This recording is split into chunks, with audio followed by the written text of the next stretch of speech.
Of all the great new Pixel 10 phones, the Pixel 10 Pro XL is my top pick thanks to its incredible display, longer battery life and increased storage capacity. It has all the amazing features you'll find on the Pixel 10 Pro but with more room to get things done and have fun. I see room for improvements, but the Pixel 10 Pro XL is the most satisfying, refined Android phone you can buy today. The Google Pixel 10 Pro XL is the Pixel phone to buy this year. The Pixel 10 Pro can match the Pro XL on the most important features, but the benefits of the larger display, along with a couple of features that are simply better on the XL device, make the Pixel 10 Pro XL my favorite of the new Pixel family, and the phone I would recommend first but not last. I feel confident recommending the Pixel 10 Pro XL above the rest and above any other Android phone you can buy right now because I spent the last year using the Pixel 9 Pro as my primary work phone. That means I know exactly why the Pixel is a great phone for being productive, but I also know that I wish I would had a bigger screen than the 9 Pros. The Pro XL will be my primary device this year for sure. If you haven't checked out a Pixel phone in a while, you really should head to a store and get your hands on one. The latest Pixel 10 Pro XL is polished and well built with a refined look and gorgeous materials and color combinations. It's a much nicer looking phone than the latest iPhone 16 Pro Max, and it delivers on a number of features Apple hasn't been able to match. Google's AI features are the most advanced on any smartphone and often most unobtrusive. The newest AI features like Magic Q and the live translation don't feel pushy or overblown, and they don't produce embarrassing or useless results. Google is pushing AI into the background as a silent helper where it should be. Of course, all of the new Pixel 10 series phones have Google's advanced new AI features like the live translator that not only converts your language into another tongue, it also speaks with a voice that sounds remarkably like yours. That may sound alarming from a privacy viewpoint, but Google says this processing happens on the Pixel 10 Pro XL and not on a distant cloud computer, so your conversations and your voice should be safe.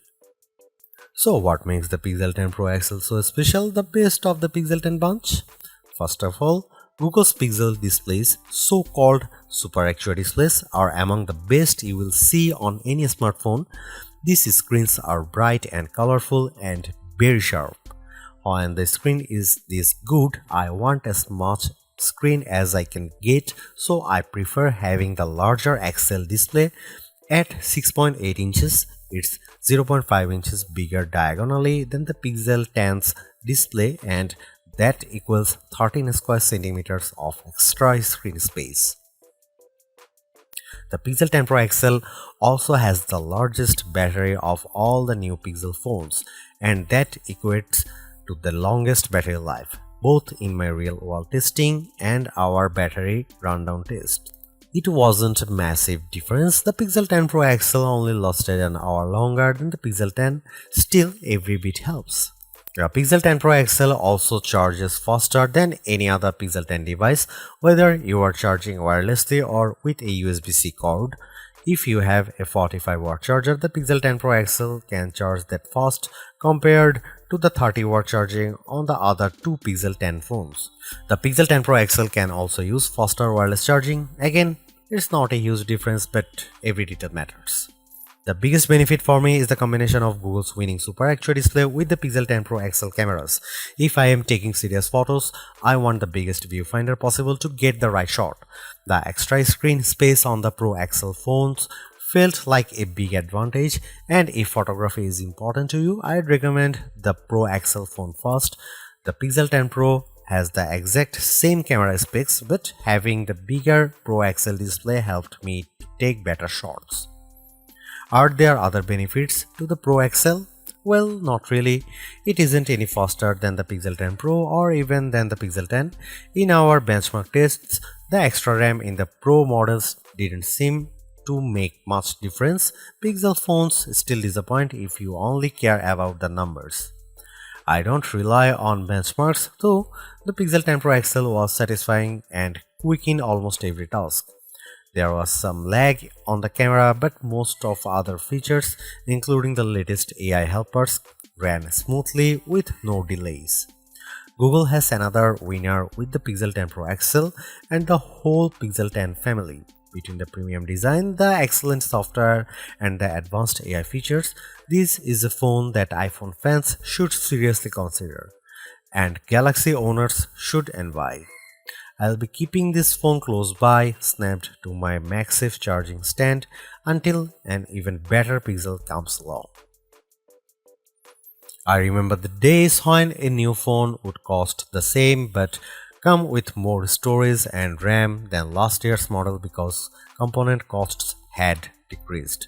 This year's Pixel 10 Pro XL is more expensive than before and it comes with 256GB of storage, but I'm not awarding Google any medals for giving the phone enough space.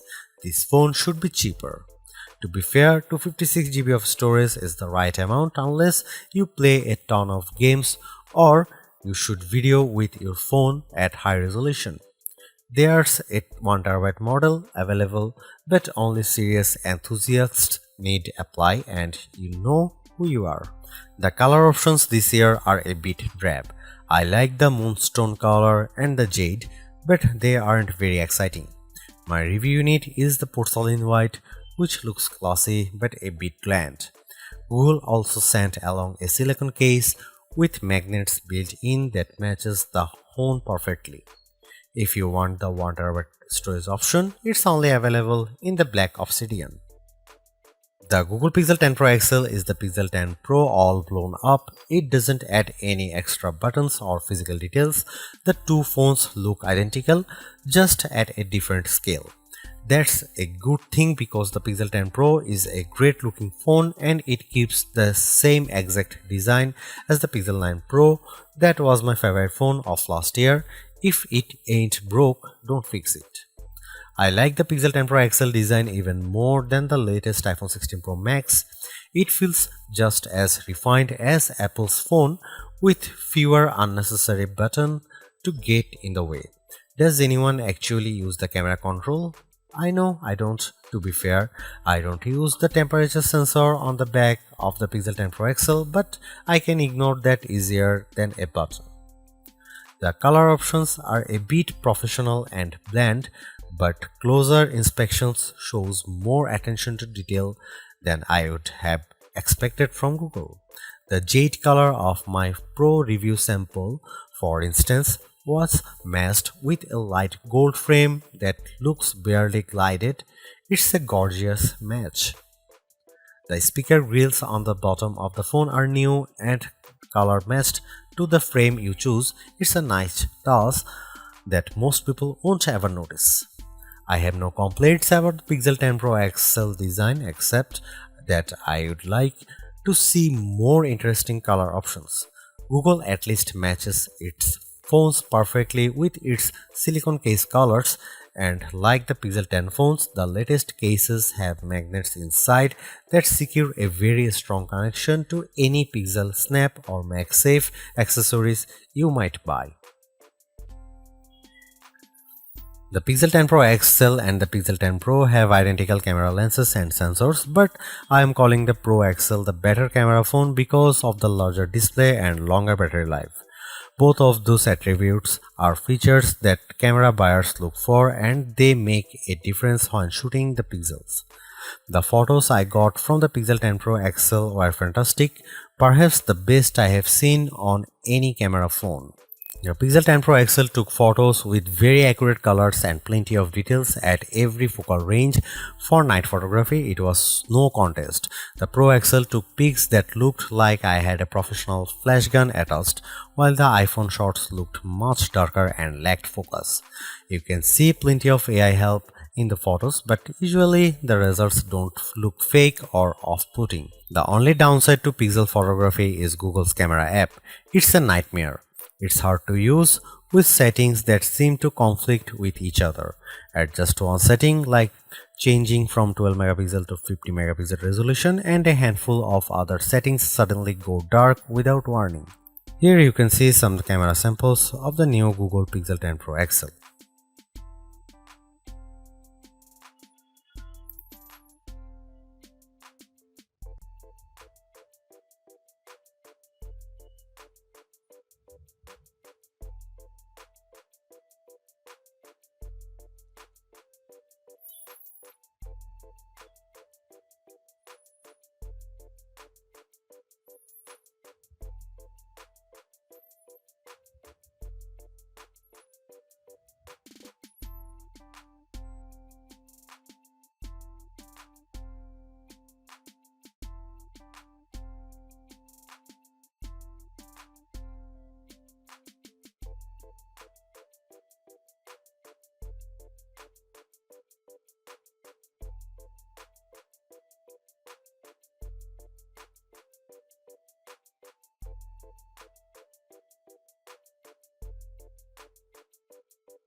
Google's made a few but effective upgrades to the Pixel 10 Pro XL.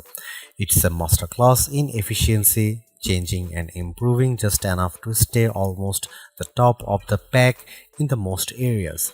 The display's brightness is unmatched, and the camera's ultra-wide perhaps aside offer a balanced natural look that I can see a lot of people liking. It's unfortunate the Pixel 10 series is still the lowest powered of the flagship phones on sale today and lags behind its main rivals on battery efficiency. Hopefully, access to Google's latest AI tools makes up for that for anyone who decides to take the plunge, although perhaps give it a couple of months if this is your primary reason. Hopefully by then the seemingly incomplete Magic Q and the preview version of the camera coach will have been made whole. The Galaxy S25 Ultra may still be a better pick for you if you want more power and power efficiency from your phone.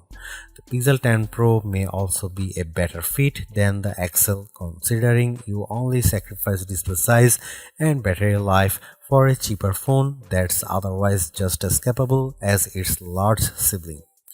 But the Pixel 10 Pro XL is the most capable of competitive of Google's latest batch of phones.